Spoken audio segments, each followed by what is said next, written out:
Hi friends, Shri Bobby Chemmanur ഇപ്പോഴും ജയിലിൽ തന്നെ.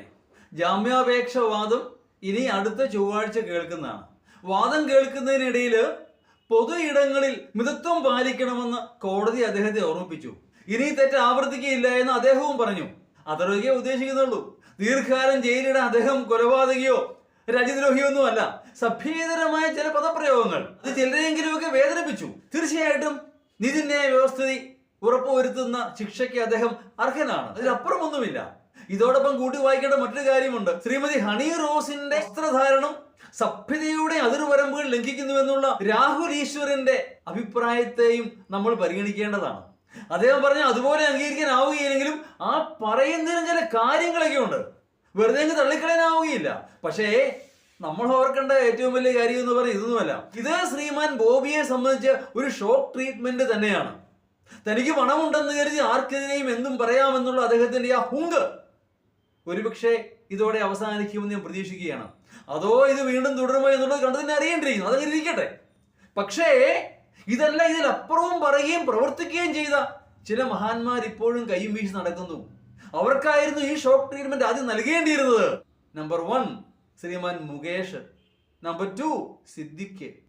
എന്തേ അവർക്ക് ഇത്തരം ഒരു ട്രീറ്റ്മെന്റോ ശിക്ഷയോ നൽകിയില്ല ഈ സമൂഹം? അവർ രക്ഷപ്പെട്ടു.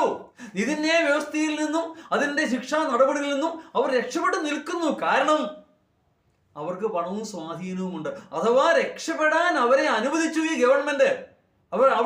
ഇവിടെ വിരൽ ചൂണ്ടപ്പെടുന്ന ഗവൺമെന്റ് നേരെയാണ്. ശ്രീ ബോബി ചെമ്മണ്ണൂരിന് പണത്തിന് യാതൊരു കുറവുമില്ല. ധനാഢ്യനാണ്, ധനികനാണ്.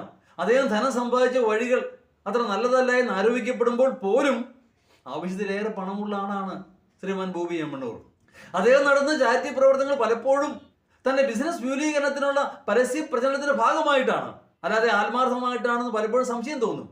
അങ്ങനെ സ്വാധീനമുള്ള ബോബി ചെമ്മണ്ണൂർ പോലും പിടിക്കപ്പെട്ടു. അതേസമയം അദ്ദേഹത്തിന് പണമേ ഉള്ളൂ, വേണ്ടത്ര സ്വാധീനമില്ല. ശ്രീ മുകേഷിനോ സിദ്ദിഖിനോ അങ്ങനെയല്ല. സ്വാധീനമുണ്ട്. സിനിമാ മേഖലയിൽ മാത്രമല്ല, രാഷ്ട്രീയത്തിലും. അതേ, ഭരിക്കുന്ന ഗവൺമെന്റ് അവരെ നന്നായി സഹായിച്ചു. അതുകൊണ്ട് തന്നെയാണ് അവർ രക്ഷപ്പെട്ടു നിൽക്കുന്നത്. ഇവരെ തമ്മിൽ കമ്പയർ ചെയ്യാൻ പോലും സാധിക്കില്ല. അത്രയും വലിയ അന്തരമാണുള്ളത്. പക്ഷേ അവരെ തൊടാൻ നമ്മുടെ സമൂഹത്തിന് കഴിഞ്ഞില്ല. അവർ ഈ സമൂഹത്തെ കബളിപ്പിച്ചുകൊണ്ട്, നീതിന്യായ വ്യവസ്ഥയെ കബളിപ്പിച്ചുകൊണ്ട് ഇപ്പോഴും മാന്യന്മാരായി നടക്കുന്നു. അങ്ങനെ നോക്കുമ്പോൾ ശ്രീമാൻ ബോബി ചെമ്മണ്ണൂർ ചോട്ടാച്ചോ എത്രയോ ചെറിയ കുറ്റവാളിയാണ്. ഏതാണെങ്കിലും ഈ ഷോക്ക് ട്രീറ്റ്മെന്റ് അദ്ദേഹത്തിന്റെ പെരുമാറ്റത്തിൽ നല്ല മാറ്റം ഉണ്ടാകുമെന്ന് തന്നെ നമുക്ക് പ്രത്യാശിക്കാം.